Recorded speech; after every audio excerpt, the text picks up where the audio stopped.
professeur Komlan Dodi Kokoroko a officiellement pris fonction ce vendredi 10 octobre 2025 en tant que ministre de l'Environnement, des Ressources forestières, de la Protection côtière et du changement climatique. Il succède à Folibazi Katari et Richard Kangbeni qui ont salué la compétence, le leadership et la vision de leurs successeurs lors de la cérémonie de passation de charges présidée par le ministre secrétaire général du gouvernement, Stanislas Bamouni Baba. Je suis heureux et satisfait de vous au terme de ma mission à la tête de ce ministère et de partager avec vous ce moment solennel de transmission de témoins au professeur Komlan Dodi Kokoroko, notre nouveau ministre. Je suis heureux parce que justement c'est le professeur Dodi Kokoroko qui vient prendre ce bébé-là. À vous, monsieur le ministre entrant, je souhaite pleine réussite dans vos nouvelles fonctions. Vous prenez les rênes d'un département jeune et dynamique.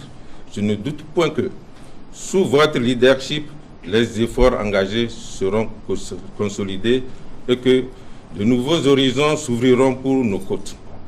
Puisse Dieu vous inspirer, vous protéger et vous accompagner dans l'accomplissement de votre noble mission. Je vous remercie. Je voudrais tout d'abord remercier le président du Conseil, son Excellence Fort Essazimlan Yassimbi, pour la confiance placée de nouveau en ma personne et surtout devant un travail titanesque que mes prédécesseurs ont su dominer tout en gardant à l'esprit qu'il nous reste à faire. Monsieur le ministre Katari, tu disais si brillamment, où tu jonglais entre la vie et la mort. Et je suis simplement tenté de nous dire que être ministre, c'est avoir le bail le plus précaire.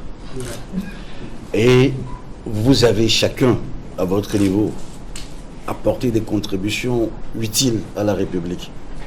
Et vous voudrez ici trouver, au titre de cette cérémonie, mes sincères remerciements, mes sincères félicitations, et trouver ici l'expression républicaine de mon engagement à incarner la continuité et en faire en sorte que la réussite soit de notre côté. Mesdames, messieurs, notre maison brûle, nos côtes restent sécatées et érodées au-delà de tout ce qui est fait. Et nous devions garder en l'esprit que le travail, tout le travail, et rien que le travail, doit être au cœur de notre gouvernance, avec en creux la performance, l'efficacité, l'efficience, la redevabilité. Ce ministère ne sera pas qu'un simple service public administratif, parce qu'au-delà, nous devons également être engagés dans un devoir moral et républicain à l'endroit des générations à venir. Ensemble, gardons le Togo bleu, vert et viable. Je vous remercie. Cette nomination traduit la volonté du gouvernement de renforcer la synergie entre la protection de l'environnement, la gestion durable des ressources naturelles et la lutte contre le changement climatique dans la continuité de la politique nationale de développement durable.